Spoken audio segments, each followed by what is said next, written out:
नमस्कार। अब क्या करेंगे केजरीवाल? सुप्रीम कोर्ट का ऑर्डर आ गया है कि अगर ईडी बुलाएगी तो आपको जाना ही पड़ेगा और सबूत भी आपको दिखाने पड़ेंगे कि आप गिल्टी नहीं हैं।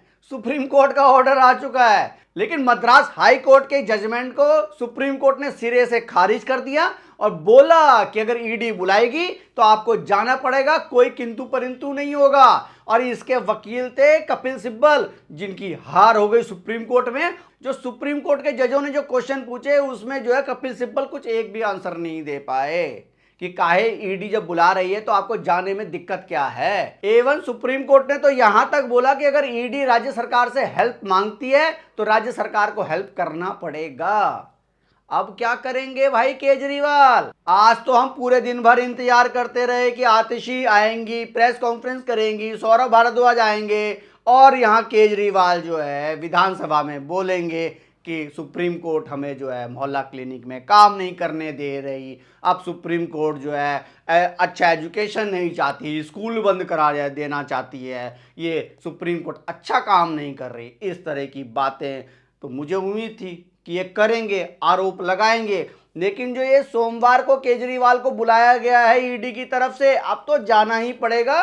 No excuse. कानून की नजर में जो जितना चालाक होता है उसको उतने ही तरीके से जो है ना अधिकारी लोग पकड़ते हैं। अच्छा, ईडी पहले भी चाहती तो केजरीवाल को पकड़ के जेल के अंदर डाल देती, लेकिन ना, केजरीवाल को समन पे समन, समन पे समन, इसलिए कि रातों की नींद हराम हो और एक दिन ऐसा आए कि केजरीवाल को पकड़ के जेल के अंदर डाल दिया जाए। और वो कितना सुखद दिन होगा कि देश में जो सबसे बड़ा भ्रष्टाचारी निकला अरविंद केजरीवाल, अब वो जेल के अंदर जाने की, मुझे तो लग रहा है कि अब जेल के अंदर जाने की उनकी जो बातें हैं जो सच होने वाली है।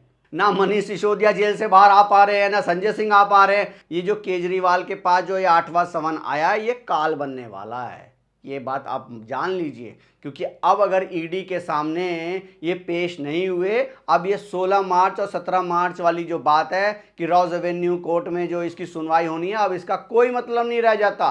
क्योंकि सुप्रीम कोर्ट ने जब ऑर्डर दे दिया है तो अब ये क्या है, अब तो ये रॉज एवेन्यू कोर्ट भी क्या ऑर्डर देगी? रॉज एवेन्यू कोर्ट भी यही बोलेगी कि आपको जाना ही पड़ेगा।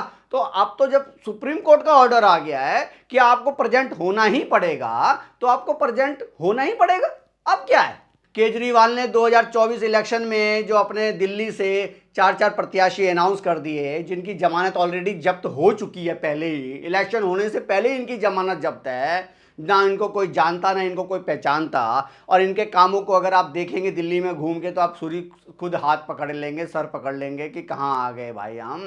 केजरीवाल के वकील है अभिषेक मनु सिंघवी, वो तो ऑलरेडी अपना चुनाव हार गए हैं। वो तो उसी सदमे में बैठे हैं कि मैं चुनाव हार गया, जीता चुनाव, वो हार गए हैं। और आज कपिल सिब्बल की भी हार हो गई है सुप्रीम कोर्ट में। साफ साफ सुप्रीम कोर्ट ने बोला है कि ईडी बुलाएगी तो आपको जाना पड़ेगा। अब आप लोगों को क्या कहना है प्लीज़ कमेंट करके बताइए। और अगर आप लोग मेरी बात से सहमत हैं कि भाई केजरीवाल इस बार जो है 8वें समन में जाके जो है सोमवार को जो भी आपको जानते हो पहचानते हो वो बातें अपनी ईडी के सामने रख लो। अगर छूट जाओगे तो बहुत बढ़िया है, और नहीं छूट पा रहे तो वेरी गुड है। तो आप लोगों को क्या कहना है प्लीज़ कमेंट करके बताइए।